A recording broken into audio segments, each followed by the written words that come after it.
and she watched the crash course series with Frankie, and then we went through first aid, different you just have to be able to know and distinguish between these like automatically. Otherwise, it's like taking an English alphabet exam without knowing the alphabet. Yeah. So vitamin B3, niacin. What's the function there? NAD plus to NADP plus. That's its production role. So this is used in redox reactions. Oil rig reduction is gain, right? So we're trying to gain that H there. So the deficiency there is pellagra, and this is B3, by the way. This is B3. So we're not even talking about anything with this. B3, that's dermatitis and diarrhea and dementia. And so the causes of that are going to be malnutrition. Malnutrition is the first cause. And then you can also get heart and up disease, and then carcinoid syndrome, and isoniazid therapy. And then so that's our B3. That's our B3. And then we also have our B6. That is pyridoxine, right? And so what's the function there? B6. What is it? Anything at all come to mind? For pyridoxine? Heme synthesis. That's heme synthesis and also amino acid metabolism, okay? And then a deficiency there would cause what? Like hemolysis. A deficiency could cause like some seizures, peripheral neuropathy, sideroblastic anemia, and glossitis. So peripheral neuropathy, and this is like peripheral neuropathy and then seizures and sideroblastic. Okay. So this should be coming to your mind for deficiency here in B6, for B3. Okay. And so here for B6, isoniazid or TB treatment is going to be a cause of this, just like isoniazid can be a cause of niacin. So deficiency causes pellagra for this, okay? Deficiency causes pellagra. And that's the difference here. Okay. And then with the isoniazid deficiency causing the B3 deficiency, you give pyridoxine, right, to prevent it? Yeah, good question. So yes, you have to supplement, because what is B6? Like what actually is B6? When people say B6, it's pyridoxine. Oh, okay, yeah. So yeah, that association I think is important. Okay. And then vitamin A, I had in my brain associated with AML, not necessarily measles. Vitamin A with AML. Yeah. Well, you should definitely have PPAR deficiency and stuff. Vitamin A is not associated with AML. Vitamin A, you should be thinking of so vitamin A, retinoic acid. What does it do? Vitamin A is going to be involved in maintaining the epithelial integrity, and it supports your immune function. And so you need this to see, your retinol rhodopsin pathway uses this. Wasn't there also with the PPAR deficiency, or there was all trans retinoic acid you give because they have a mutation in one of the leukemias? Yes, certainly. So all trans retinoic acid is a vitamin A derivative, and that one you use to treat APL, and then the translocation 15 to 17, the PML. Yes, RAR infusion. That's what I have it associated with. Gotcha. All trans retinoic acid. Yeah, so that one is derived from vitamin A, and that one's used for APL, and then the 15-17 PML and RAR alpha fusion. And so that's all trans retinoic acid. Yeah, so I have vitamin A associated with that, not with measles. Well, it's not one or the other. It's all of the things, yeah. And PPAR, peroxisome proliferator activator response, that functions in lipid metabolism and insulin stuff, and like PPAR alpha receptor, the drug class that it's that is the fibrates. PPAR gamma, it's the thiazolinodiadones, whatever those are. I never learned how to pronounce them. And metabolic regulators, right? Not leukemia therapy or anything like that, but they're metabolic regulators. So yeah, totally distinct. So vitamin A, there's so many other associations. It's epithelial, right? It's immune system, it's vision, it's cell differentiation.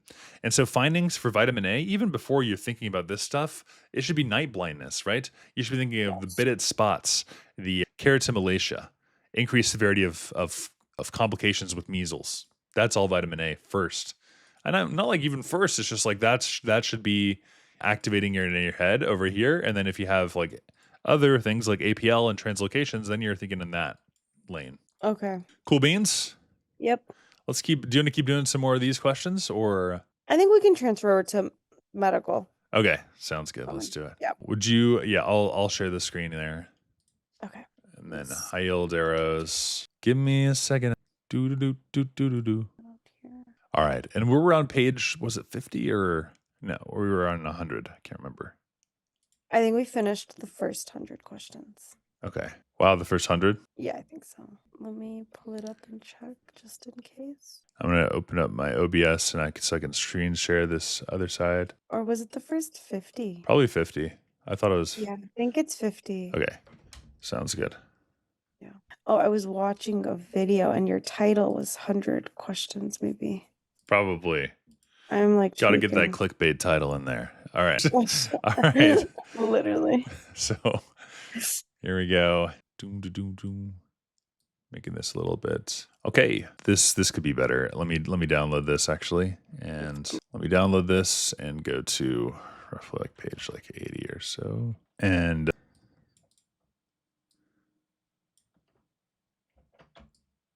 there we go. Almost ready. Oh, that's much better.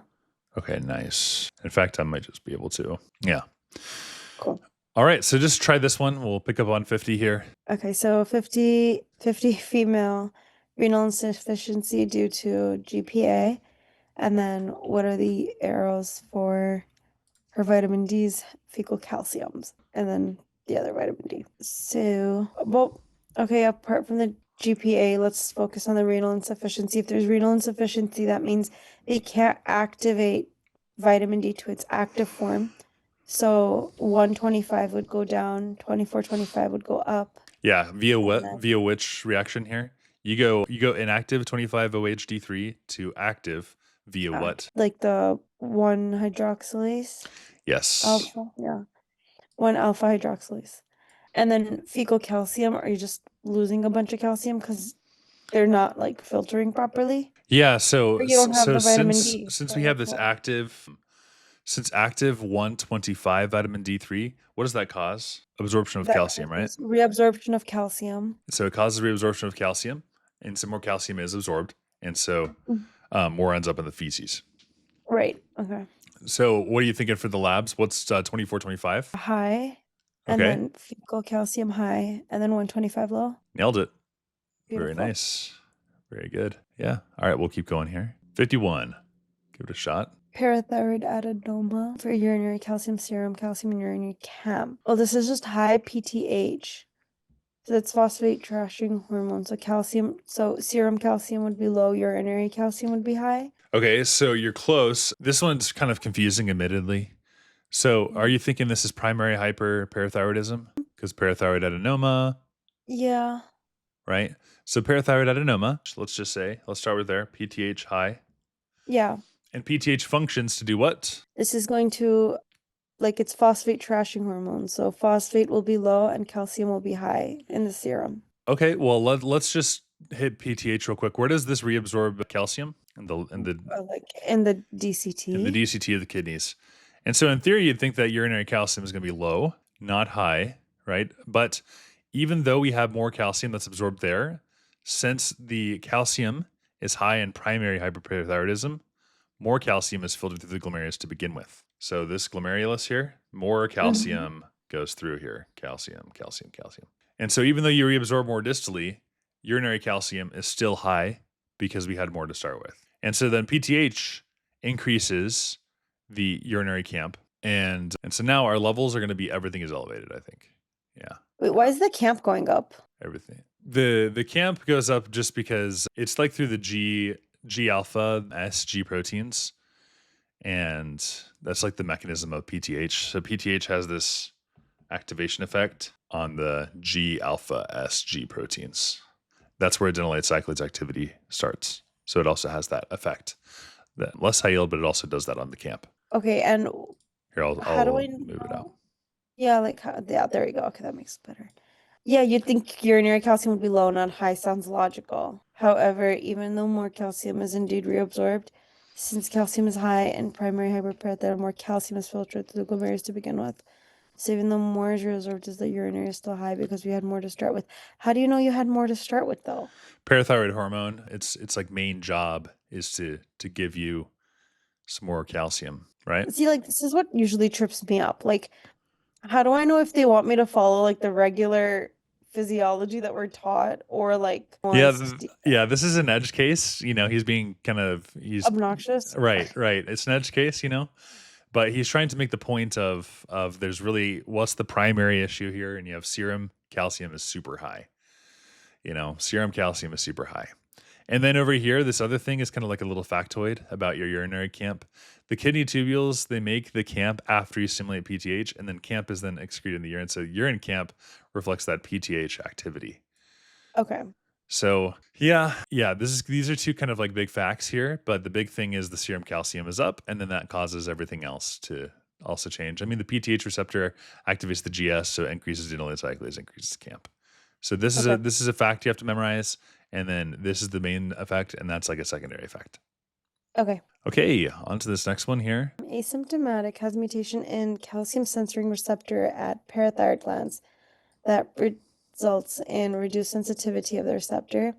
What are the arrows for serum calcium and PTH? So for this one, it's a mutation in the calcium sensing receptor. So I'm assuming like the calcium's going to continue to signal, but it's just not going to respond to it. So calcium would go up. Nice. Serum calcium goes up. Yeah, and then high calcium, high. See, like now this could go either way. Like, no, you got it. You're so PTH good. will also be high then? Yes, they're both high. Yeah, PTH is also going to be high. Basically, you lose that negative feedback because once you have a bunch of calcium, your body's like, okay, stop the PTH. Stop it. We're fine. Yeah. Here we don't have that. We lost our calcium sensor, and so now it's just all the way high. Okay, perfect. Yep. All the way high. Yeah. Negative feedback that is still calcium binds PTH receptor. Yeah. Now on to this one. 24-year-old male, asymptomatic, diagnosed. Familial hypocalciuric hypercalcemia on biochemical screening. What is the arrows for all that? Okay. So, I mean, it tells me that it's hypocalciuric hypercalcemia. So, can I say serum calcium high and urinary calcium low right off the bat? You sure can. Awesome. And then asymptomatic as well. Parathyroid calcium sensing receptor sensitivity and renal calcium sensor receptor sensitivity. I mean, I think since it's hypercalcemia, but it's hypocalciuria, I think the parathyroid calcium sensing receptor is the one that's affected. Yeah. So the sensitivity of that one would be higher, whereas the renal would be. So here, well? you got it right. You got these first two, the serum calcium and the urinary is down. Yeah. So you got that right. But now let's think about why that is, because that'll help us answer the rest of these. So we have decreased sensitivity to the calcium sensing receptors. All right. And that's going to cause a higher set point for the calcium levels in the blood, higher set point. So we have like kind of decreased sensitivity. Remember the last question? How we knocked it out? Yeah, that's what I was trying to. That one has high sensitivity. That's why I said high sensitivity. Okay. For the last one? Yeah. So if you go back to this other one here, mutations reduce sensitivity. Reduce sensitivity. Okay, so then it'd be low sensitivity then. Yes. Wait, does this make sense though? This one right here, why it's reduced or no? Is that confusing? Reduced sensitivity is basically a way of saying, hey, I can't tell if there's calcium, and so just keep adding it. Does that make sense? Yeah. And similarly, very similarly, this question now is adding on top of that framework, and it's saying, I can't tell if there's calcium, but I can kind of tell.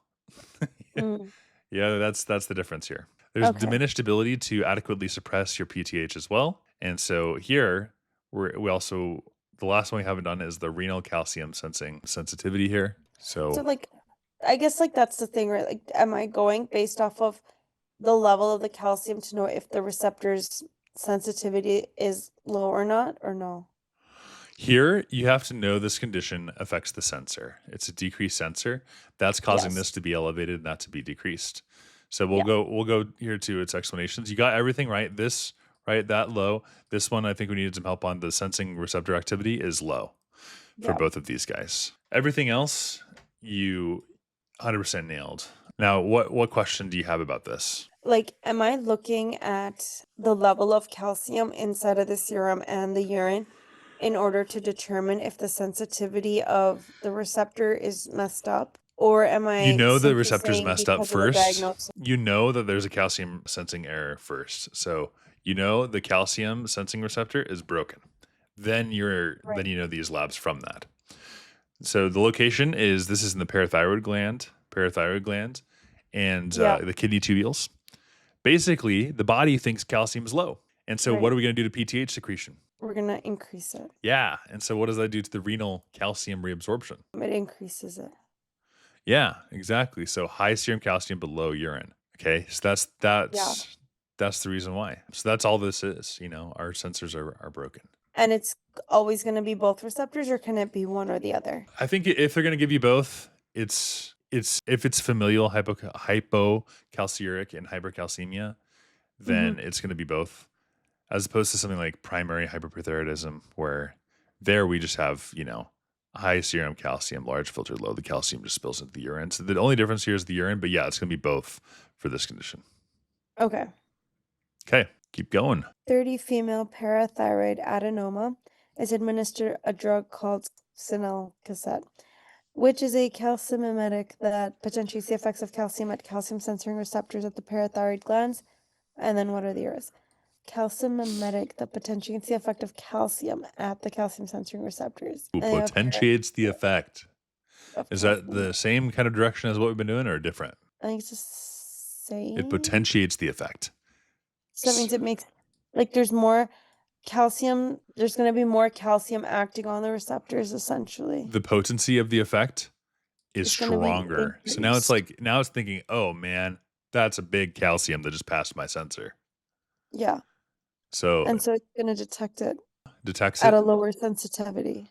Ooh, potentiates it, right? So it makes it, whoa, I've got a lot of calcium, So, okay, so this is it's an opposite mechanism here. This drug agonizes the calcium sensing receptors. So now, whereas previously the receptors didn't work, right?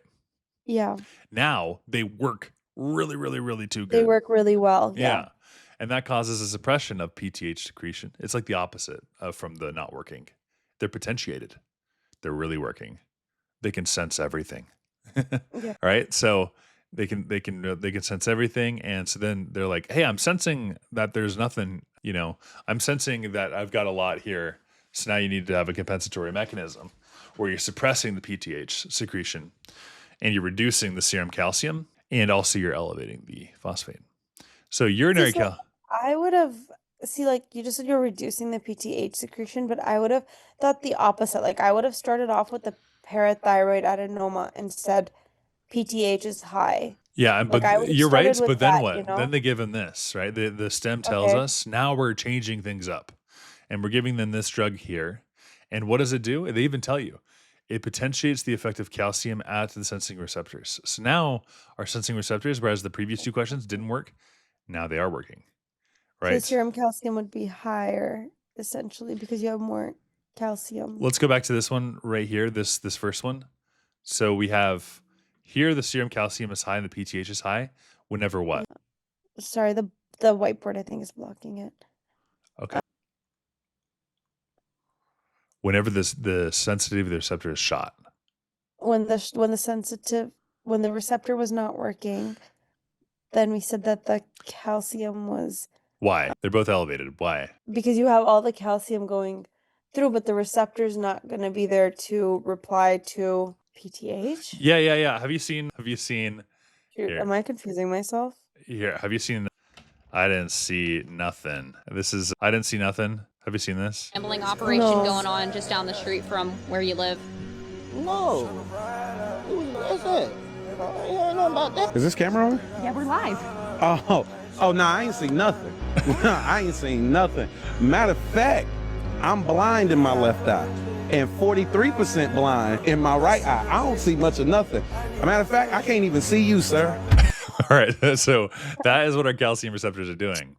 Matter of fact, I'm blind. I don't see anything, right? I don't see any calcium, right? I see nothing. Matter of fact, I'm blind in my left eye. All right. So You can't see anything at all. And we need to see something for a negative feedback. So are we going to have a negative feedback? No. No negative feedback. If there's no negative feedback, what happens to the calcium in the It's gonna go up. When you're seeing negative feedback, you're seeing negative feedback on the parathyroid gland.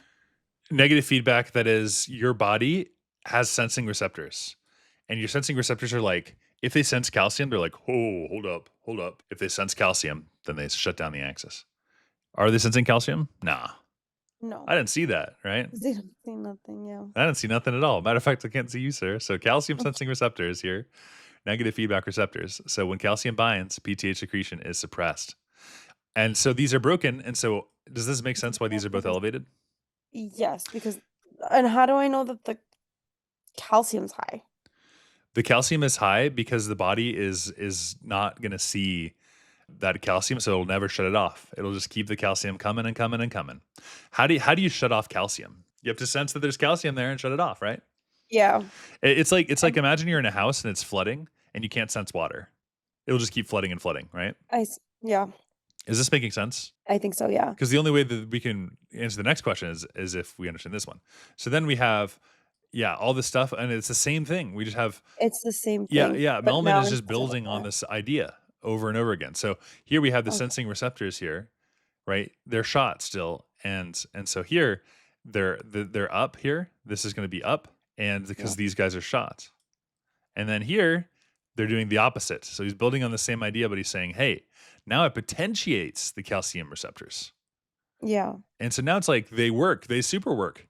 And if you can feel water levels are rising in your house, you're going to get a bucket and you're going to get rid of that water. You know what I mean? Right. Similarly, if you can feel calcium in your body, right, you're going to get rid of that. And so that's why he's saying our serum calcium is low. Because all right, does that make sense? Just the first thing, serum calcium being low there. Because you're trying to get all the calcium out now. Yeah, exactly. Even though it's making the receptor work better. Because it's making the receptor work better. Because you have the same level of calcium, it's just working harder essentially. Yes, you got it. I think you just got it so there. the Yeah. serum will not go up. Okay, yeah. Right.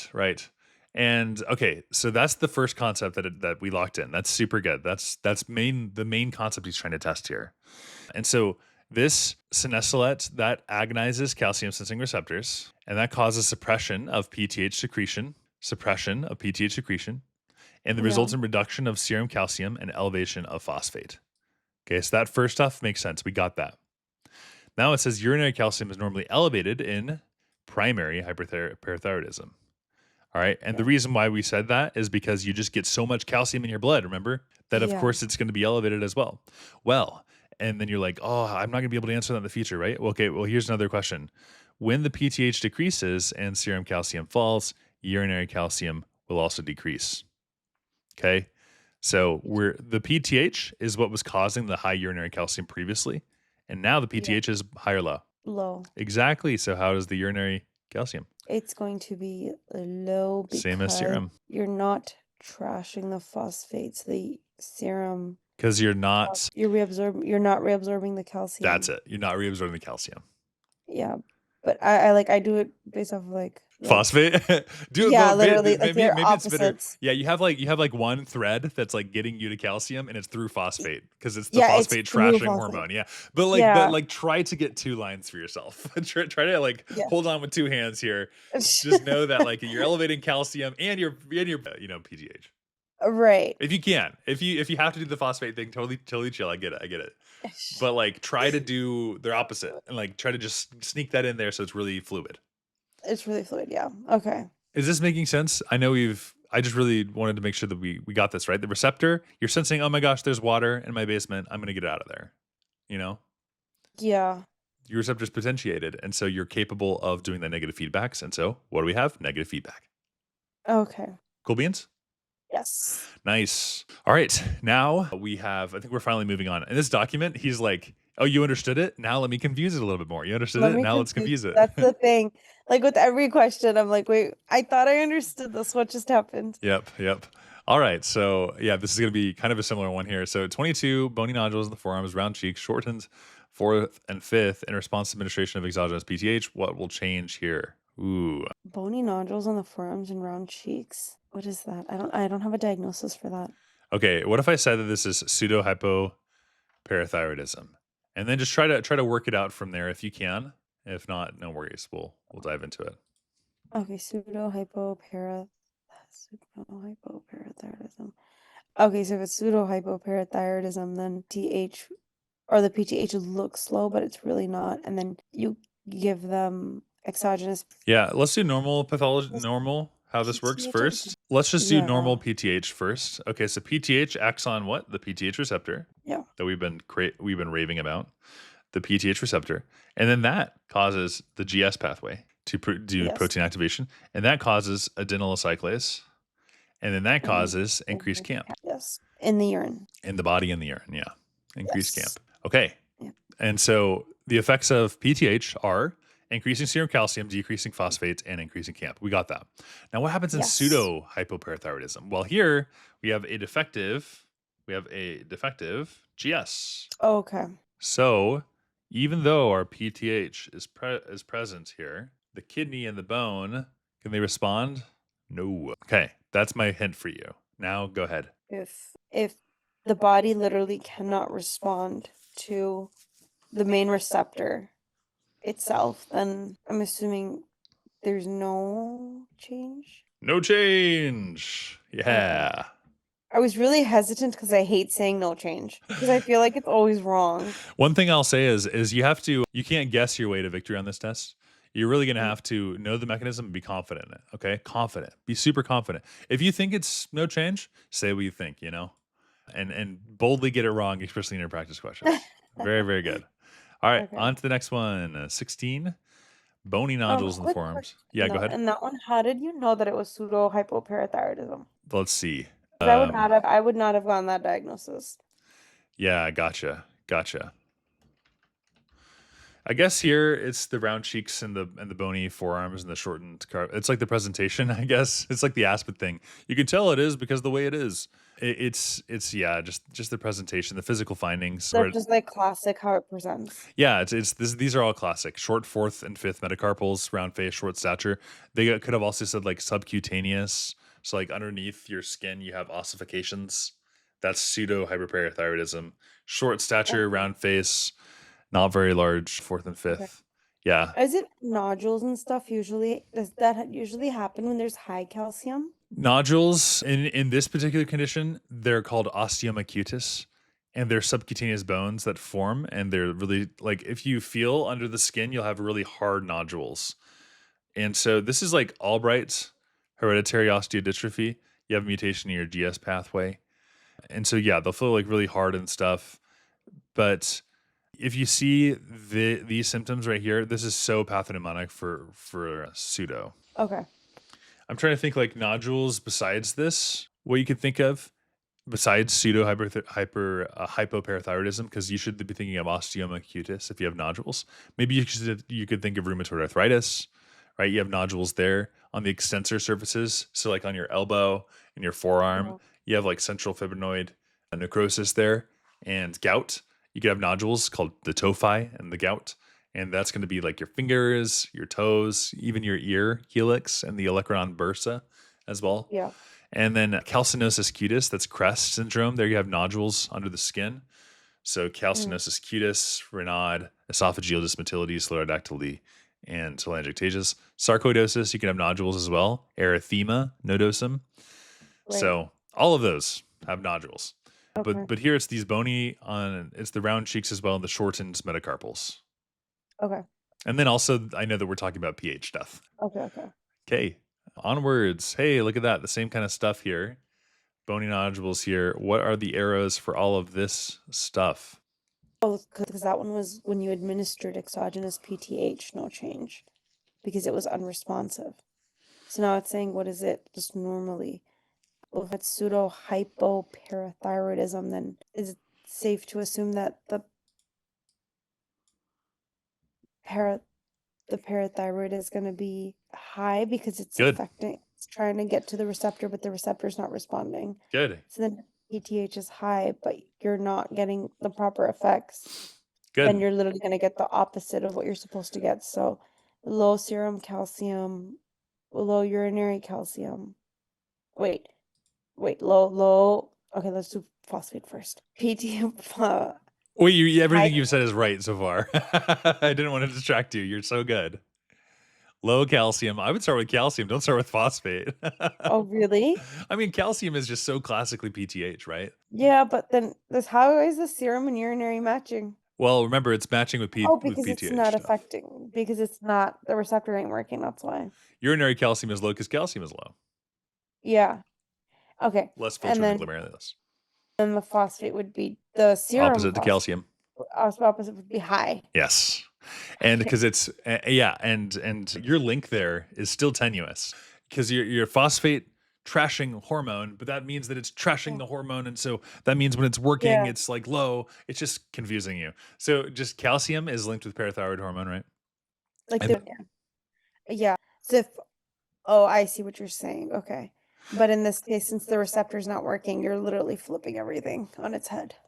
Yeah, Beautiful. it's like this is high, but the effects of it are low. Yes.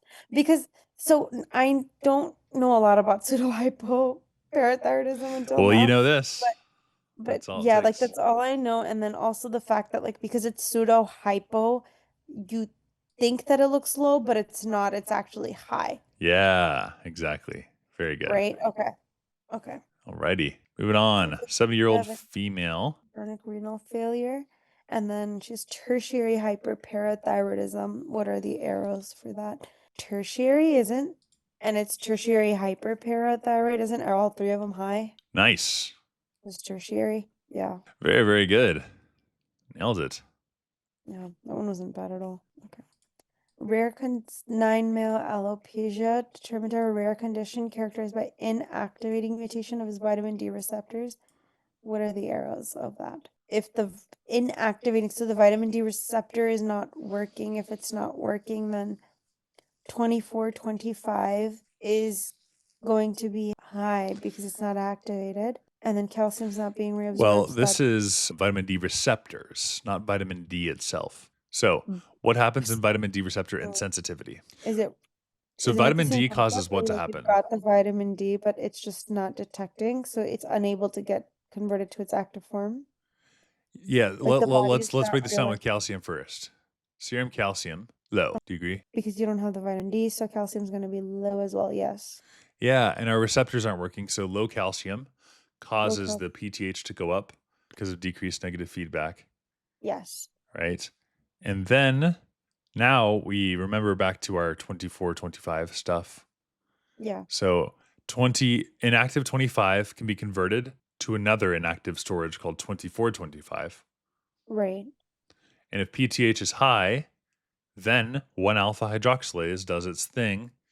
So there's less 25 available to be shunted. Okay, so that's our mechanism here. In light of that, what do you think this level is? I mean, based off your logic, then it would go low. You thinking low? Yeah, but I would have picked high. Oh, well, it's low. It's low, and the PTH is high. So we'll explain this. Like the serum and the PTH makes sense, but the vitamin D part doesn't make sense because if the receptor is not working, then why are you still converting it to its active form? Okay, so we got to do our normal mechanism here. Vitamin D binds to the D receptor, and then that increases calcium absorption. Serum calcium goes up, goes down. I'm sorry, can you make that a little bigger? I can't see the setting. Oh yeah, I was just giving you his explanation here. Yeah, Oh. PTH goes down. What happens in receptor insensitivity? Well, here our vitamin D receptor, it ain't working. So our intestinal calcium absorption fails. Yeah. So this fails, right? So now we have decreased serum calcium and increased. Yes. Okay. So we got that. And now why is 24-25 OH2 vitamin D3 low? Well, this can go into two pathways. Okay. So we have our 25 OH vitamin D. And here, this can go into our classic one that everybody knows and loves, which is our 1-alpha hydroxylase and our 24 hydroxylase. And so this right here, the 1-alpha goes through and goes into our 125, and that is our active form. Yes. Whereas 24-25 Those are what? Inactive. Inactive form. And so because the PTH is what? High. PTH is high. And so that means the activity of 1 alpha is what? High. Increased, yeah. So more 25 is going to be converted into Oh. 125. And that means less of our substrate. So it's all going down this pathway, right? Whoosh, whoosh, whoosh. Right. And less of our substrate goes down this pathway. That's what I think Mehlman's saying here. Okay, so like that makes sense, but then do I not care about inactivating mutation on the receptor? Like, how do I know which? The activating receptor? mutation on the receptor is your vitamin D receptor. And the vitamin D receptor, if you remember up here, that increases the calcium, which then decreases the PTH. This is like step 1, step 2, step 3. All right, so now So which receptor is it? Sorry, Vitamin D. where is this? Where is this receptor? It's before the activation part? Yeah, definitely. Vitamin D receptor is what we're talking about here. Okay, an activating vitamin D receptor. So that's like on your skin. The starting molecule, you have your 7-dehydrocholesterol. Okay, And then the UVB sunlight converts it into cholecalciferol, which is your vitamin D, vitamin D3. Okay, so it's all the way up. It's much higher in the pathway. Oh, totally. And like we're not even there yet. Like we started with the skin there because I think it's important. They like to ask about 7-dehydrocholesterol, to get to the cholecalciferol. And then the liver is your first hydroxylation, which occurs with the 25-hydroxylase. That's and then that produces 25-OH. Now we're finally at 25-OH, and then the kidney activates it. So it's like active vitamin D acts on the intestine, the bone, the kidney, all that stuff. Basically, our goal is increased calcium reabsorption, regulating mineralization, just increasing calcium absorption. And so the vitamin D receptor is what we're talking about. So now that's broken. And so now we reversed our signs. Serum calcium is low, PTH is high. And because PTH is high, less of our inactive. Cool beans? Yeah, that makes a lot more sense. Nice. That's my goal. Okay. Next, we have a 50-year-old man with a 60-year pack year of history of smoking and weight loss. Treated for kidney stones. What are the arrows here? So this is it's just the kidneys are not working, but it could also be because of smoking. So like the cancer itself. So it could be paraneoplastic as well. So I like the paraneoplastic. like So what are you secreting? What am I? Oh, this is a squamous cell. Good. Right? This is squamous. So PTH, RP. Yeah. Serum calcium is going to be high. Good. And then PO4 is going to be low. Good. And PTH is going to be low. Nailed it. Good job. I hate how he does it like opposite, like should have the PTH, ask me that first, then ask me the calcium and the phosphate. Like this is funny. I think of it calcium first too. So it's funny that you're phosphate lover. Yeah. I think it's because like phosphate trashing hormone just stuck with me since high school. Oh, since high school even. Wow. Yeah, so like phosphate trashing hormone, like that's it, like an AP bio, Okay. So nice. I've always been like phosphate, and then calcium's opposite, but it's smarter to do calcium PTH. I think it's now easier to do that. Yeah. Because that's the primary effect is calcium. Exactly. All right, let's hit this one. Blood in the urine, left flank pain, 10 kilogram weight loss, occasional headaches, blurry vision, renal ultrasound shows a heterogeneous mass in the left kidney. And what are the arrows? So this one I'm thinking is going to be like the kidney itself is shot. So yeah, let's go deeper than shot. Let's go deeper than shot. Let's what is it exactly? Occasional headaches and blurry vision. Renal cell carcinoma.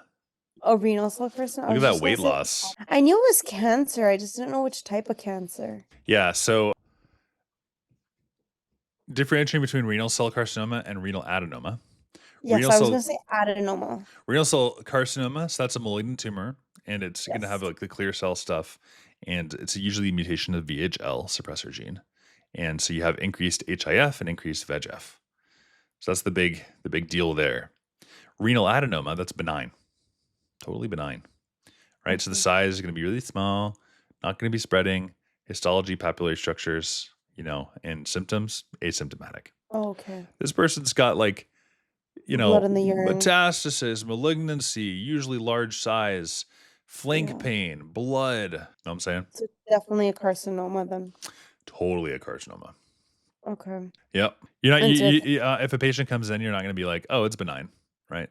right, yeah. Okay. So with the carcinoma, serum calcium is going to be low because that's going to be triggering the PTH. The USMLE wants you to know in RCC, you can Okay. actually secrete this as well. Oh, okay. So if it can secrete PTH-RP, then the calcium goes high. Keep going. PO4 is going to be low. Good. Keep going. And then PTH is low. Yep. And the hemoglobin. EPO. E- Renal cell carcinoma can also secrete EPO. EPO and parathyroid hormone related. If you secrete EPO, that means you're increasing Good. hemoglobin? Good. You nailed it. EPO Because and parathyroid hormone related. These both can be secreted in RCC. okay.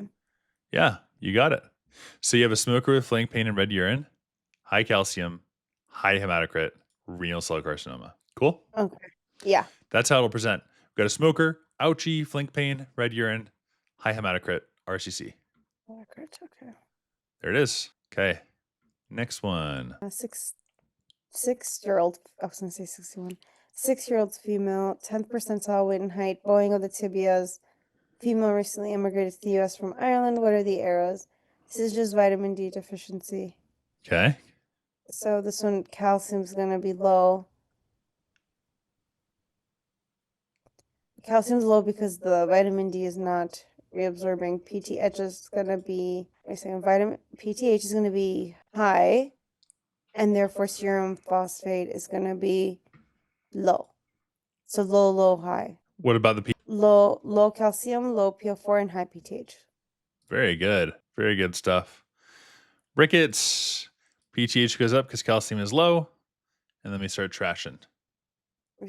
Yeah. Never choose low phosphate in renal failure. Never choose low phosphate in renal failure. That's being a little tip there. Renal failure. Oh, because it's a buildup of phosphate. Yeah, because it helps you. Your kidneys help you get rid of it. So renal failure doesn't matter. Yeah, vitamin D deficiency. This is vitamin D for intestinal absorption, and so you went through the mechanism very nicely. Rickets in children, osteomalacia in adults, renal failure, and low vitamin D, and kidney failure. The kidney can't excrete phosphate. The kidney can't activate vitamin D either. So you can't do that 1-alpha stuff. And so phosphate retention dominates under that environment. That's what he's getting at there. So vitamin D deficiency is what you said. Renal failure would be calcium is low, potassium, phosphate is high, and PTH is high. So it would be the same labs except for that this guy right here would go up. That's what he was saying there. However, never choose low phosphate in renal failure. Okay. Yeah, that makes sense. Nice. 77 female with bone densitometry shows bone density of hips and vertebrae greater than 2.45. It's like osteoporosis. Good. Below the mean for 20-year-old. What are the arrows? You know this? Osteoporosis. Labs and osteoporosis are? Oh, he literally talked about this like a few weeks ago. There's a tempting answer and there's a correct answer. Depends on where you're at. But this could just be as easy as, I know it. They are all normal. Normal. Good. Yeah. They're all normal. So no change. No change. Okay. It's all the same. Yep. All labs are normal. People assume calcium's low, but it's not. It's completely normal.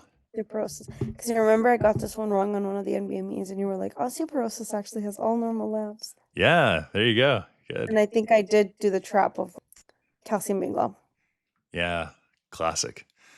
Okay, here's the next one. Okay, so same thing. So osteoporosis and then the osteoblast, osteoclast, and wrinkle activity. Isn't osteoclast up and osteoblast low?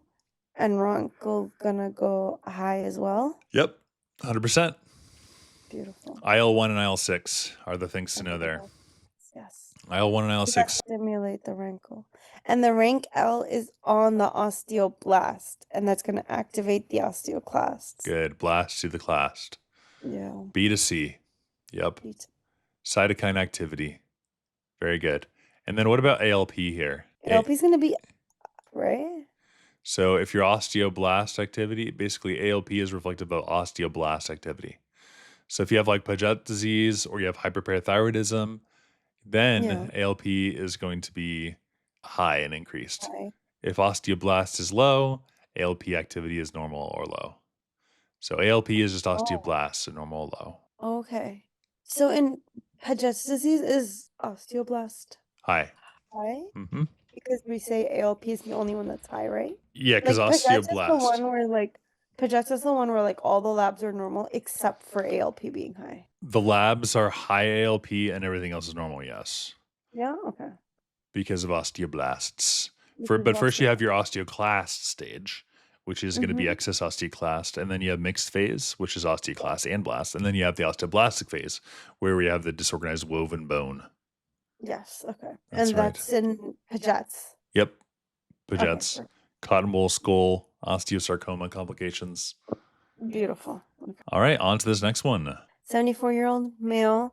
Favorite hat doesn't fit him what he used to. All right, what is Beautiful. it? Beautiful. This is Paget's. Yep, so you said everything is normal except for ALP is Yep. elevated. Yeah. Look at that. Now, next one. This one was a whammy. Let's see, 65. 68 female metastatic breast cancer.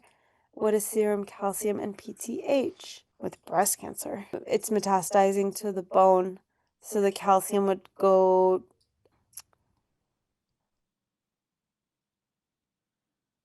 Would calcium be low because it's going to start breaking the bone?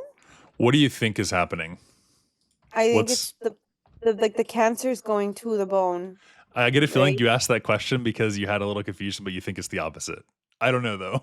So, malignancy with a bone metastasis, osteolytic bone destruction, so that causes hypercalcemia with suppressed PTH. Why is the calcium up?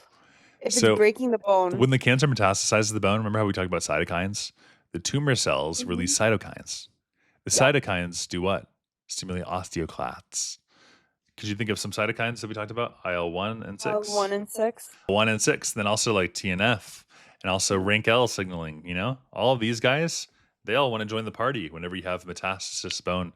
Oh, yeah. So then you're going to break the bone, so the serum calcium is going to go up. Yep. And then if the serum calcium's up, it's going to tell the PTH to chill and it's going to go down. 100%. So breast cancer, multiple myeloma, right? Multiple myeloma should be a perfect example of this. Crab symptoms. Yeah, I don't know why I flipped it. You're good. You're good. I feel like Okay. you asked it because you felt like it might have been the opposite, but you were like you noticed some confusion. You wanted to surface the confusion rather than commit to what you maybe would have thought. Renal cell carcinoma, lung cancer, thyroid cancer, breast cancer, multiple myeloma, all of those things. Exactly. Yeah. All right. Next one. Oh man, did I give this one away? Probably not. I did. Oh, is it you did multiple myeloma? I did give it away. So calcium is what? Calcium is going to be high, PTH is going to be low, and then ESR is high. Nailed it. Very good. The Bence-Jones protein. ESR, Rouleau formation. Immunoglobulins stick, making them sticky. Rouleau formation. Next one. African American, long history of cough. Red shins on exam. Bilateral lymphadenopathy. What is this?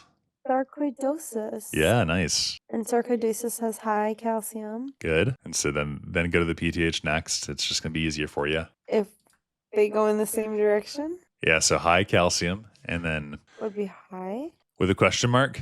No, I'm just kidding. So first of all, actually give me the mechanism. Maybe I shouldn't have made you think about calcium related to PTH because they're actually not as connected. Because here's an independent mechanism. So okay, because high PTH does not make sense in this one. You're right.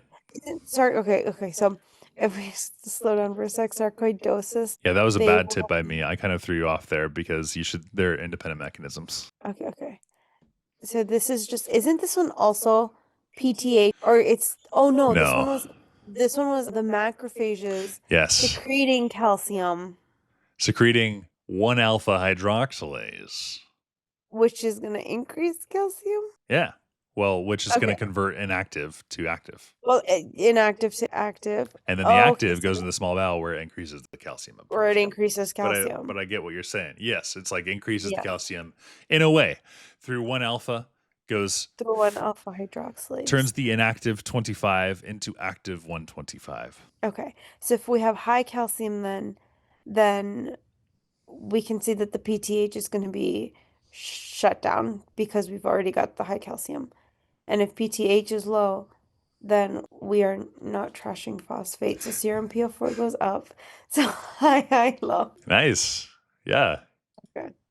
Really, really good stuff. Yeah, that one just threw me in for a loop because I was like, wait, if the calcium's high, And PTH is high. it didn't help me.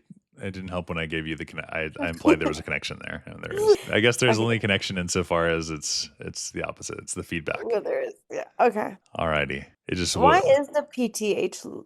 Well, no, okay, never mind. I got it. I'm not gonna. Okay, perfect. Okay. Never mind. The I just PTH said is it suppressed right. because of high calcium. Correct. Yeah, The PTH exactly. is suppressed because of high calcium.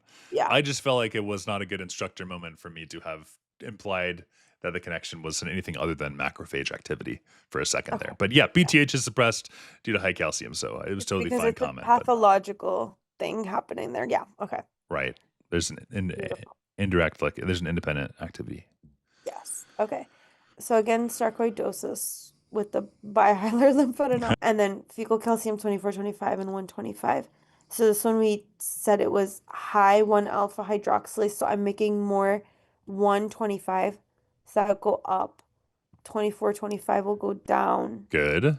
And then because I know that the serum calcium's high, I'm going to say fecal's low. So I'm going to go with low, low, high. Very, very good. Yeah, and explain the fecal calcium part again. I mean, I'm just saying because there's more reabsorption of the calcium. Like Less goes in the feces. exactly. Yeah, very good. Okay. Cool. 40 male long history dry cough, erythema nodosum, MCV 82, hemoglobin 10.5, bihilar lymphadenopathy. What is the arrow? Okay, so renal PCT1 alpha is going to be high. 25 OH is going to be low. Good. And PTH is going to be low. Very good. You're eating up these sarcoidosis questions. Sarcoidosis, yeah. Really, really good. That was awesome. Better than the first hour that we were doing the other ones. Hey, it's okay though. That We was identified. horrid. Nah, it's okay. It's so good. Okay, would you look at the parathyroid adenomas back? What are the arrows? Osteoblast, osteoclast, wrinkle, and fecal calcium. Shoot, parathyroid adenomas. You have high PTH. So if you have high, why the hell am I getting bone issues here? A little tricky. High PTH adenoma. So if high, that means it's causing more reabsorption of the calcium. So I'm breaking bone. So osteoclast will be high, and therefore rankle will be high. Good. And if I'm keeping the bone, if I'm breaking the bone, serum calcium is going to be high, so fecal calcium is going to be low, and then osteoblast will be low because you're not breaking it. Everything was super good except for osteoblast, but that's tricky, admittedly. Yeah. That was good. So basically, why is the osteoblast activity increased? That was the only thing you missed. Even though the bone reabsorption occurs, PTH binds to the osteoblasts. PTH binds to osteoblasts. Okay. And so osteoblasts make the rank L, and that activates osteoclast. And so the MBMA could phrase this answer as they could say increased osteoblast stimulation or increased osteoclast. They can both appear depending on the wording, is what he's saying here. Depending on the wording, they can both appear here. Because just because of the PTH acting on the osteoblast. So technically, you remember what you said this yourself: blast, then to rank L, and then to osteoclast. So just because of that mechanism, they're being pretty pedantic here, but they're getting at the blast is also going to be increasing. So with the parathyroid adenoma, are they building and breaking bone at the same time? Essentially, it's really like you're activating your osteoclast through the rank L on the osteoblast. So it's really just that one first step is all that's happening there, because you're still reabsorbing the bone, but you're doing it through the mechanism of osteoblast to get to the rank L to get to the osteoclast.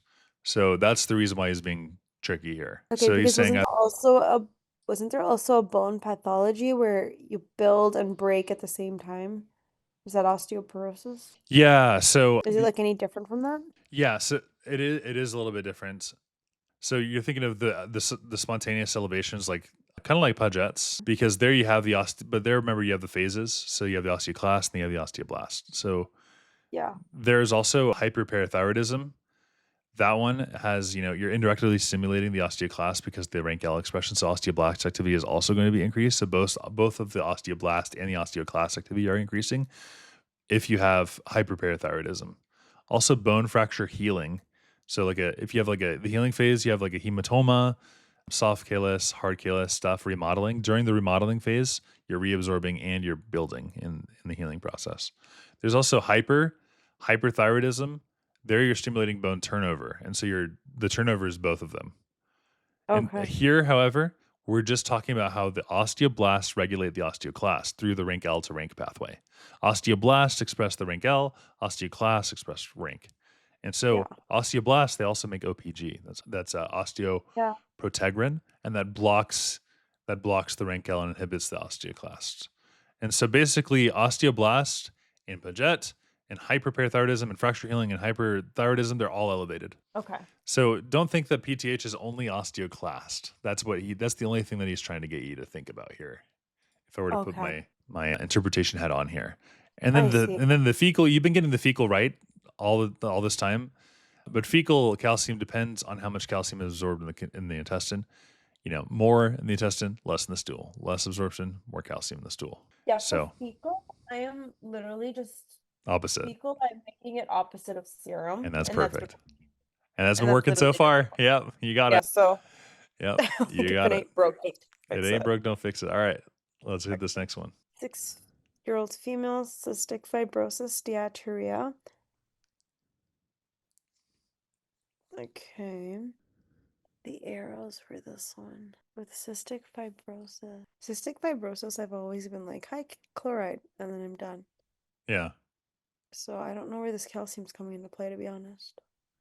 Well, steatorrhea tells me there's malabsorption. Good. So ADEK. If there's malabsorption, then like everything just goes like if they're not absorbing, then the serum calcium and phosphate should go This is down. a vitamin question. Oh, A, D, E, and K. Yep. Oh, so vitamin D goes down? Good. And then if vitamin D goes down, that means serum calcium, serum phosphate go down. And then if serum calcium's down, then PTH is going to go up. Good. And then And bone if I have low osteoid. vitamin D, osteoid and hydroxyapatite is both going to go down. You did it perfect, except for bone osteoid concentration. Ooh. Everything you said was totally perfect. So I'll get my thing out of the way here. Oh, why is that high? Oh, because you're not breaking down the bone? That's why it's high? Or no? Vitamin D is required to convert unmineralized osteoid into the mineralized. So what they're getting at here is in the bone, osteoblasts, they make the osteoid. However, mineralization requires this hydroxyapatite mineralization. And so in vitamin D deficiency, which is what we have, the osteoid can still produce normally. They're not D dependent. Mineralization, however, is impaired because in vitamin D deficiency, your mineralization is impaired, but your osteoids aren't. I literally saw a question. I was going through MBME 21 the other day, and they asked this. They said, osteoids totally fine in Ricketts. Oh, okay. Yeah. Because so osteoid is building bone. Hydroxyapatite is the mineralized form. It's mineralizing, yeah. And so because there's not a problem with bone formation, bone osteoid is going to be essentially normal or high, but then hydroxyapatite is going to go down because you can't mineralize due to the lack of vitamin D. Yeah, very, very well said. Your composition of osteoid has type 1 collagen. That's like 90% of it.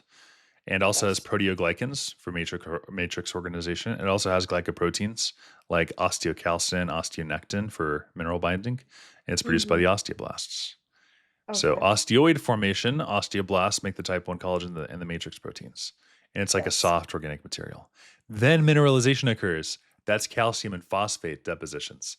That's hydroxyapatite crystals.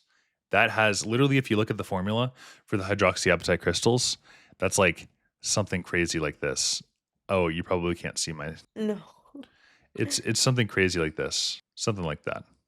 Oh, wow. Okay. It was like a 6 here or something. So basically, literally, it's calcium phosphate. That's what it is. It's a crystal. And those crystals harden the osteoid. They mineralize it. And so as you can see here, if we have deficiency in D, then we have deficiency in C. And that's what's causing our deficiency here, calcium, and by C I meant calcium. And then our bone osteoid concentration is unaffected. Okay, that makes sense. I thought the bone osteoid concentration would go up if you were like building bone a lot, and then it would go down if like the bone was just weak. There's an aspect of that, but think of the osteoid as unmineralized bone matrix Unmineralized. Okay. by And the it's osteoblast that later becomes vitamin D mineralized. independent, and it's vitamin D independent. Correct, because later it's mineralized with hydroxyapatite, which is mineralized by vitamin D calcium and phosphates. Okay, amazing. 45-year-old male, construction worker, chronic alcoholic, consumes lots of fish and milk. What are the arrows of all that stuff? Okay, so chronic alcoholic, is this also going at like malabsorption of the vitamins again, I'm assuming? And so because of that, I think it's going to follow the same exact pattern as the earlier one that we just did. So hepatic hydroxylase activity, that's in the liver, that is going to be low. Yeah, what's this construction worker? Because in this Mehlman document, he's really trying to get you, everything is going to be relevant somehow. So construction okay. worker as well, that's going to be like adequate sun exposure is what that's getting at. So basically we have construction worker with adequate sunlight, because you're always outside construction is the idea there. And then chronic alcoholic and fish and milk. Right. So I think that he's trying to say that there's some sort of hepatic vitamin D hydroxylation deficiency. But so the alcohol. How'd you get to that? Yeah. So let's talk about like normal stuff, and then it'll make sense in a second. So normally you have the skin. This is an involved question. You have the liver and you have the kidney. All right. So in your skin, what's relevant for vitamin D? Like sunlight. Yep. UV comes in, and it's a precursor to what? Like the calciferol? Yep, cholecalciferol, which is vitamin D3. And the liver, 25 hydroxylase converts D3 into what? 3 into 25. Yep, into 25 OHD3. And then the kidney? We'll do 125, which is the active, or 2425. Yeah, there you go. Active. So 25 into 125. So why alcoholism matters here. Alcoholic liver disease impairs hepatic 25 hydroxylase activity. Oh, okay. So everything downstream's not working, essentially. Yeah. So there's less conversion of vitamin D3 into 25. Okay. So then our 25 right here decreases. 25 is going to be down. Yeah, I agree. And then since that substrate there, then this active vitamin D also is going to fail. So it's also going to decrease. Then renal hydroxylase activity, low vitamin D, low intestinal calcium absorption, and then a tendency towards hypocalcemia. And so your PTH is going to increase. So PTH then stimulates renal hydroxylase activity.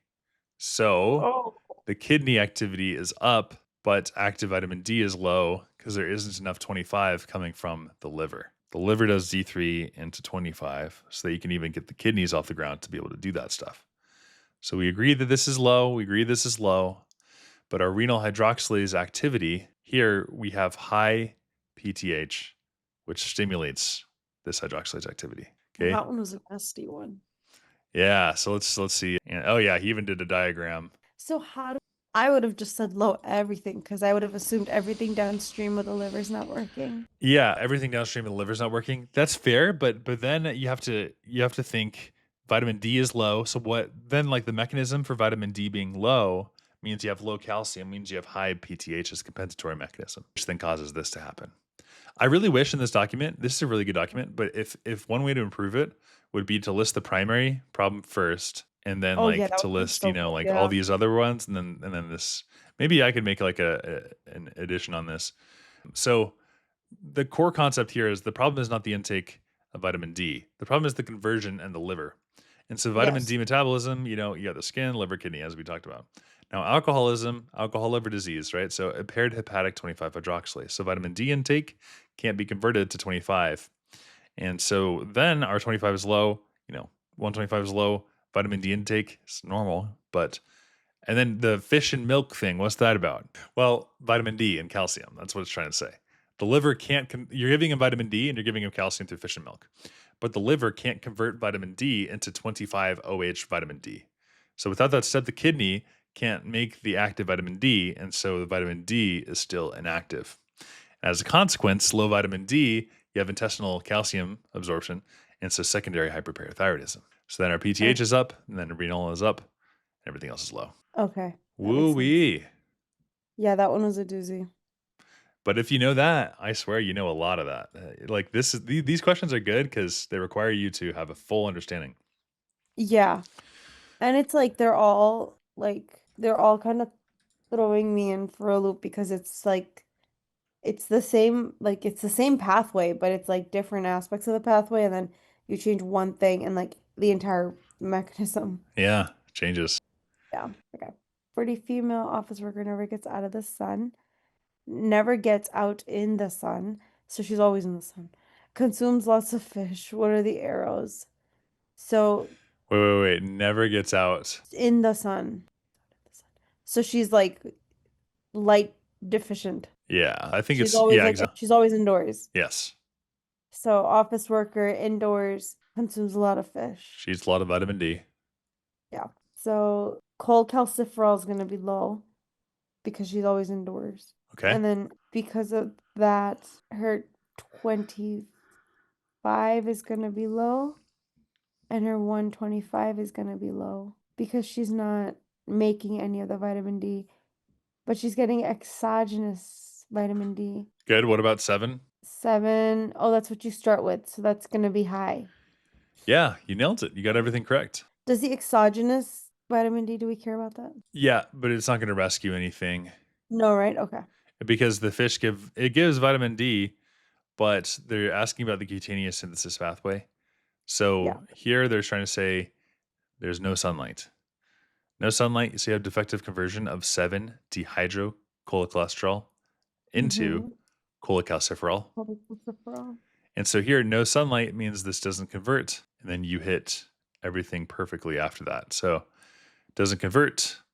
And then later downstream is 25. So then everything is cut off from there onwards. Okay. If someone's given like ATRA, like exogenous vitamin, or no, that's vitamin A, sorry. If someone is given exogenous vitamin D, or if they're taking a bunch of vitamin D, or like vitamin D toxicity, is it going straight to the liver or is it going straight to the kidney? How are you taking it? It should go to the liver first and then the kidney. Liver, right? So then like if like someone's taking a bunch of vitamin D, then they're going to have high 25-OH D3. If somebody is given exogenous, it goes to the liver, then the kidney. And so it's going to be like it would be in the liver, it's the enzyme 25-hydroxylase. So vitamin D is going to cause 25-OH, so calcidiol. Yeah. And that's going to be the major like storage form of it. And in the kidney, you're going to have 25-OH vitamin D turns into 125 vitamin D calcitriol. So it'll be active in the kidney. And that's also jacked up. Yeah, that's going to be elevated. So 125 would be elevated. Okay. If you give it exogenously, it goes to the liver and then the kidney. Yeah. Okay. Yeah, 25-OH vitamin D is the best test for vitamin D status. What's the best test, sorry? 25-OH vitamin D. That level indicates vitamin D status. Oh, okay. Because that's the storage form, right? Right. And if you're given, if a patient receives calcitriol is the active form. So then no liver or kidney activation is even required at all. And so that's why we give that in like chronic kidney disease, because you don't need it. You don't need anything. You just give the already active form. Because vitamin D, the next step, if you give somebody vitamin D, the next step has to be the liver. If you give somebody 25-OH vitamin D, the next step is the kidney. If you give somebody 125 vitamin D already active, then they can just use it. Okay. Does that make sense? Like the liver, like looking back at this pathway. Like, yeah, like that pathway stuff, like that makes sense. But like the last bit that you just said about vitamin D, you give somebody vitamin D, what are they going to do with it? It has to pass through the liver first. Yeah. You give somebody 25-OH, who cares? It has to pass through the kidney first. Okay. You give somebody 125, ooh, you're active. You're good. I see. Okay. So it activates through the liver and then the kidney. So when you ask, like, what does it hit first? Liver and then the kidney. Liver, then the kidneys. Yeah. Okay. Alrighty, on to the next one. We'll do up to 75. Sound good? Sounds perfect. 54 hot flashes, irregular menses for the past year. What are well, she's going towards menopause, right? So estrogen's low, FSH, LH is high, and inhibin's low. Estrogen's low, inhibin low, LH, FSH high. You nailed it. Menopause. Yeah, menopause. The diagnosis is literally menopause. Yeah. 14 female, never had menstrual period. Height is 4'10", breast development is 10 or 1. What are the arrows for estrogen, inhibin, FSH, LH? FSH, LH are both low because she hasn't had her period yet. Okay, so estrogen Is low. good. Why? Streak ovaries, right? Inhibin? Inhibin's gonna be inhibin inhibits FSH. So you're inhibiting FSH a lot right now, right? So it'd be high. Ooh, we gotta parse that one out real quick. So here, FSH, LH, what are they? Low. Ooh, they're actually okay. So let's think about this condition. First of all, what is inhibin? Well, inhibin is a hormone that's produced by the ovarian granulosa cells, and in the males, you know what? Sertoli. So male, you have the Sertoli. Totally. Maybe we should go back to the other one there. Male, yeah, the Sertoli, and then which makes the inhibin, and then in the females, where? The granulosa cells. Granulosa inhibin. All right, and so what does it do? It selectively inhibits FSH release from the anterior pituitary. Yeah. So normally the ovary produces what? Like, yeah, FSH and all that stuff. Estrogen and inhibin. All right, so the ovary normally produces estrogen and inhibin. They provide negative feedback. Estrogen provides negative feedback to the LH and to the FSH. Yeah. Inhibin, just the FSH. Just the FSH. So in Turner syndrome, we have ovarian failure. Agreed? The streak ovaries, fibrous tissue. There's no follicles. It's just fibrous tissue. It's a streak ovary. Oh, okay. And so the granulosa cells are literally just like absent. And so inhibin is low. So inhibin is low and estrogen is low. And so then therefore LH and FSH goes up because inhibin's not inhibiting it anymore and estrogen's not inhibiting either. exactly. Think of estrogen and inhibin as inhibiting the FSH and the LH. Yeah. So I knew the inhibin and estrogen association. I think I didn't have Turner with ovarian failure, which is Yeah, streak ovaries. That's the primary condition there. yeah, So one thing, this is actually called something. It's called hypergonadotropic hypogonadism. Hypergonadotropic hypogonadism. Interesting mechanism there. Yeah. So to the untrained ear, somebody who's not like familiar with all this doctor stuff, they're gonna be like, "What? Hypergonadotropic hypogonadism. You don't have the gonads, and so you do have the hypergonadotropic." Interesting idea. So because inhibin normally suppresses FSH, the loss of inhibin causes a disproportionate rise in the FSH. So if you see like a short stature, lymph stuff, they have cardiac issues, they have like webbed neck. What else? Freaking pancreas, that horseshoe kidney, FSH, LH, Turner syndrome, 45XO, right?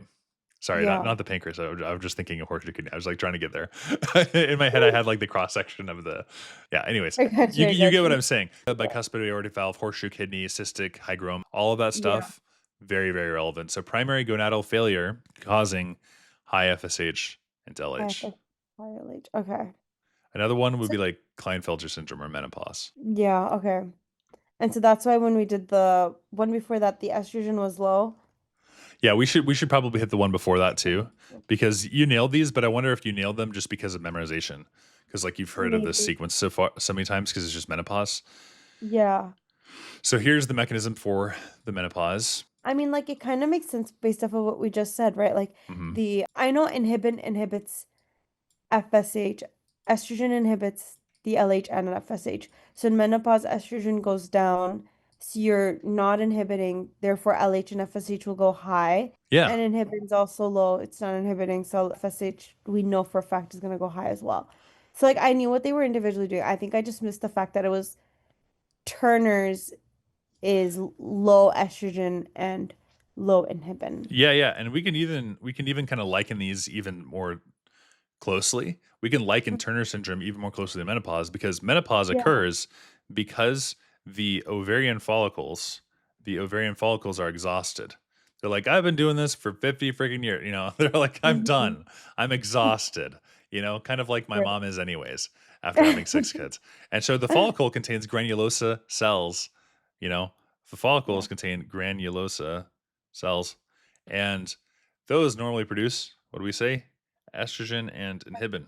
And inhibin. Yeah, estrogen and inhibin. And so loss of follicles means you decrease both of those, and then the loss of negative feedback increases in the hypothalamus. Where they decrease in the hypothalamus, you're gonna have like increased GnRH, and anterior pituitary you have increased LH, increased FSH. And so why does the FSH rise more though? Well, inhibin selectively suppresses FSH. And so when inhibin fails, FSH increases markedly. That's why when you think of menopause, you think of FSH as the most elevated hormone. Does that make sense? Oh, yeah. And then ovarian cell functions, right? There's the theca interna and the granulosa. Interna, LH. Granulosa, FSH. Right? And then the LH, normally, what does that do? Makes androgens. That's like responsible for the surge right before ovulation. Yeah. And then FSH produces aromatase and inhibin B. Aromatase and inhibin B.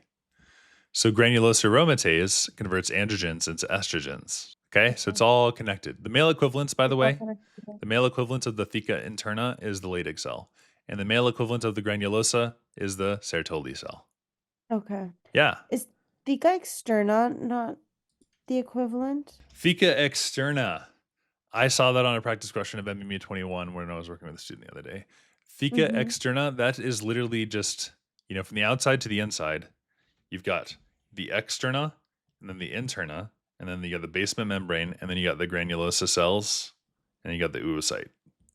So the theca externa, that's just the outer fibrous connective tissue layer. Just fibroblasts, just straight up collagen, smooth muscle cells. It's only structural support. Literally, the student, they picked externa. And I was like, bro, that's just structure. That's like picking the wall and saying that it's like causing the internet to work, you know? Like, yeah. Then in contrast, the theca interna, that is just like the general, it's the interthecal layer, LH responsive, produces androgens. Okay. Good question. That makes sense. Okay. Well, we did 75. Should we pick it up next time? Awesome. Yeah. This was really productive. I think the document helps more than doing the questions together, to be honest. Yeah, probably, you know, because like those yeah. questions, it's really just, okay, look at this buzzword, this one, this connection, Yeah, any weird exactly, things next, you know? Yeah. So I think we should stick to like NVMEs in the document.